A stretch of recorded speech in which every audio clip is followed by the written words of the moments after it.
So here are the candle pieces all finished up. I went and took a brush and some red paint and painted over the melted wax to bring out that detail. Then I clear coated it. Now I have it temporarily in its cross piece. This is not glued together because we have two steps that we still have to do. One is to drill the hole and put the mount so that this can hang, and the other one is the skull. Remember, I want to mount this inside the skull. So I've already got the head cut off. So what I'm going to do now is place the chandelier pieces on top of the skull right here, and then take a pencil and mark where it's going to sit, and then take my X-Acto knife and carve that out. I want this to be able to fit on top and be flush. Here's my skull head. I've gone ahead and I've carved out the area I needed to put the chandelier piece in, and I'll show you that. Fits in there nice and snug. And I've carved out the top of the head a little bit so that this sits flat. Now my next step is to put a hole through the top of the head, drill a hole in the cross piece so that I can put the eye bolt through where the chain's going to hold this all up, because I don't want this to be suspended by just the strength of the foam alone. I need to have it in the plastic containers. Okay, I've gone and went ahead and picked up a couple of eye bolts. I have one placed in the top of the head, and I got a washer here so I don't dig too far into the top of the skull. I put one nut here, and when I put the cross piece on, I'll put a second one. This way I can lock the eye bolt down to the cross piece and not the foam skull so it doesn't get tore up.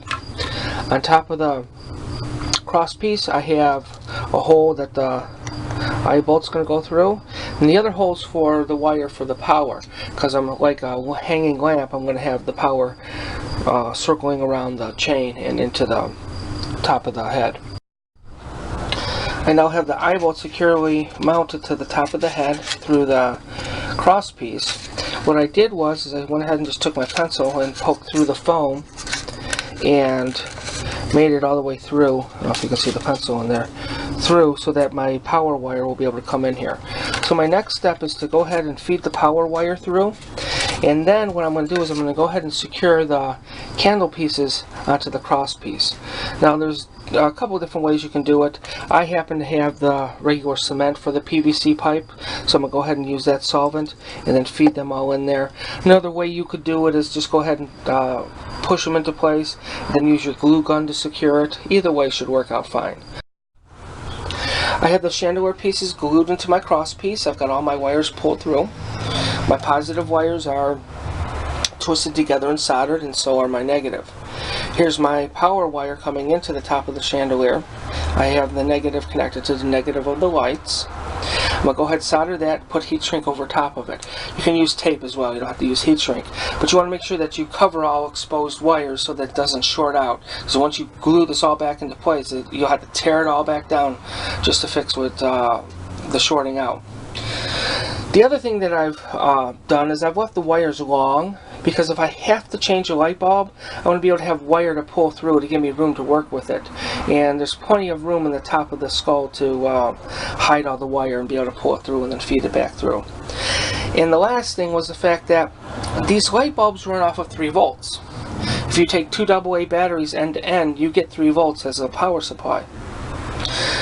My Halloween decorations all run off of 5 volts. So what I had to do was dump 2 volts off of this. Now the easiest way to do this is to use a rectifier diode. When current flows through the rectifier diode, it drops 0.7 volts. So theoretically, if I take a couple of these in series, end to end, solder together and put it in series with the supply and the lights, I'll drop the 2 volts I need to get rid of, and then the rest will go to my lights. And that's exactly what I did. I went ahead and I took 2 of the rectifier diodes, soldered them together, and now I'm going to go ahead and solder it to the top of my positive of the lights, and then positive of my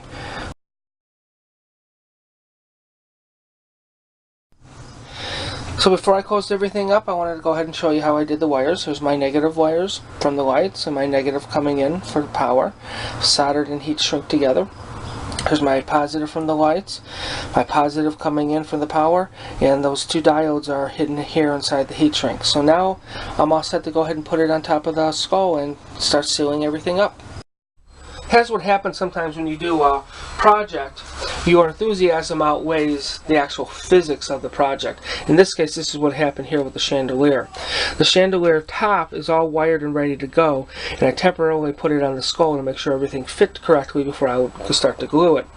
What I found out when I lifted it up was that it was top heavy. Of course, there's no weight down here, and all the weight's here on the candles. So what I did was I had to find a way of making the skull part of the chandelier heavier. So I cut out two pockets, one in the front and one in the rear. And I ended up filling it up with these little ball bearings. Now these ball bearings came from an old kid's toy, magnetics, that the bearings themselves were laying somewhere where they corroded and the chromes wore off of it. So what I did was I used that, filled them in, and then I've been testing it by temporarily attaching the two pieces and making sure it's all balanced out. So now that it is, I'm going to go ahead and mix some plaster of Paris and pour it into both pockets. The plaster of Paris will add a little bit more weight to it, and it'll keep the balls secure and they won't shift, which means I won't have to keep balancing this every time Halloween comes. Now, you probably don't have these laying around the house, so my suggestion, which was my plan B, was just run to the store and pick up some cheap fishing sinkers. Those are small, heavy, and they would have worked out nice with this. The plaster of Paris is hardened over the ball bearings. The skull itself is now nice and heavy, so it's time to go ahead and put the top piece onto the bottom part of the skull. Let's go ahead and take my glue gun, put some glue here on the inside, then go ahead and put the top on there, let it cool off, and then go ahead and take the glue gun and fill in the seams that are showing. And then go ahead and smooth it out, and I'll be able to touch it up. Here we go. I have the skull all completed, and the chandelier part. Went ahead and touched up the paint a little bit. It was really chipping really bad. As I said, this was an old skull. There's kind of the candles themselves.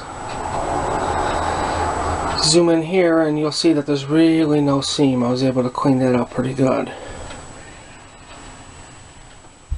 And what I'll do is go ahead and show you a video of what it looks like at night. Here's the chandelier in a dark room. It's giving off just enough light to give a faint glow to the room itself, though the camera probably doesn't pick it up very well. But it seemed to have worked out pretty good for what I was looking for.